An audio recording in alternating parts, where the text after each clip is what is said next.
Hi, I'm Leesburg City Commissioner Dan Roebuck, and as a follow-up to our special on the Leesburg electric rates, today I'm joined by City Manager Al Minner. Now last time we were joined by Jacob Williams with the FMPA, and we talked about the national picture, how that relates down to the state of Florida, and specifically how that impacts the power that the city of Leesburg generates, we own as part of the FMPA. Today we're going to talk about what that actually means to you as a city of Leesburg electric payer. So thanks for being here, Al. Thank you, Dan. Appreciate it. So before we get into today's circumstances with electric, I thought it'd be good to talk a little bit briefly about, when did you come to Leesburg? What did the electric department look like, and where we are today? Yeah, believe it or not, it was December 2013 when the commission hired me. So it's like going on 9 years. So that's definitely extra innings for a city manager. But when the commission hired me back then, one of the number one priorities was getting the electric rate down. Electric rate was up like 138 per thousand, scheduled to go to 142. And Leesburg was bottom third, probably second or third to the bottom across the state. So the commission made a real concerted effort to get the cost down. Now you mentioned some numbers there, 138, 142. What do those mean? Yeah, in the electric industry, we compare different utilities. We've got our investor-owned utilities like Duke, our co-ops like SECO, and our munis like us, Leesburg, Mount Dora, and Lake County. Those are the power providers. And we compare ourselves by measuring our first 1,000 kilowatts of usage. So typically that number's historically has been like around $120 a month. So we started out about 9 years ago at 138. At that time, that was an extremely high number. And then we worked it down to a point to where we were around 102, 105 for a little while. And then we've been hanging out about 118. So that first 1,000 is the measuring stick per se. It's what the typical user has, but then we also have another number we'll talk about a little bit is the average number, and that's about 1,300 kilowatts. When I spoke with Jacob from the FMPA about natural gas prices driving the city of Leesburg rate, how does that actually impact a regular ratepayer's bill here? So we'll do this on two spectrums. When gas prices were good at $3 MMBTU or decatherm, the city paid around $78 a megawatt. So when we're paying that, your fuel cost is down low, around $12 a thousand, and then the customer bill that the Leesburg person sees, the Leesburg customer, is around $122 a month. When times got bad, FMPA was paying $10 a decatherm for gas. So that meant we had to increase our fuel adjustment charge, which is on the bottom of your bill, to 7 cents a kilowatt or 70 per thousand. So the price for that 1,000 kilowatts for our local customers goes from about 122 to 177 a month. So it's a almost $60 increase. Right, and of course, through I guess just bad luck, it happened during our peak demand months, the summer. So many people saw bills that were more than double between the gas price and the combination of extra use through AC and other things. They did, and the utility, we tried to keep that power cost adjustment low, and even as we started seeing that gas price tick up $3, $4, $6, it started hitting $9 and $10 the worst time of year in the summer, and that's where the utility had already absorbed $12 million, so our customers didn't have to pay that, and then that's where we had to go from the $25 to the $50 charge to the $70 per thousand fuel charge. Right. So today we've got the $70 power cost adjustment.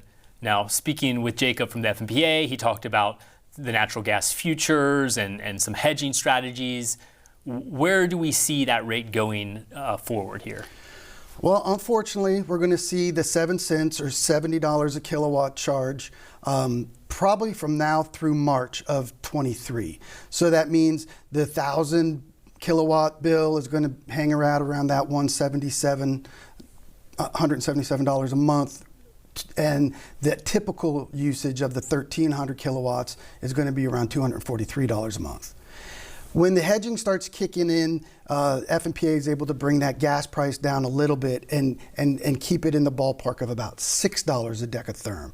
So when that happens, that should be March, April of 23. So we're hopefully going to be able to bring down the power cost adjustment from that 70 per thousand to 50 per thousand. So hopefully in April, you'll see those average bills go from about 177 to 155 a month. So lots of variables in that number, but that's the hope. So about $1.77 from now until March. In April, hopefully we see the impact of hedging. So then it's down to about $1.50, $1.55.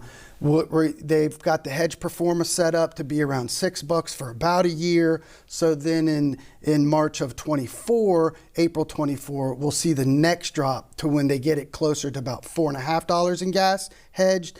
Then we'll see hopefully that rate drop down to the 182, about $182 for 1,300 kilowatts, and then the 1,000 about 132.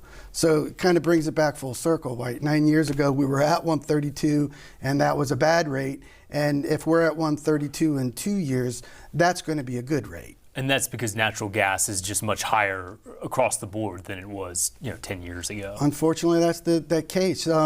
When all this started, the FMPA hung out around $2 to $3 a decatherm, and that gave us cheap electricity. And because of the work we did in the future, we were able to pass those savings off and on to the customer, and we were able to keep the rate down. We were able to bring it down from that 130 level, which was in that time not a good price.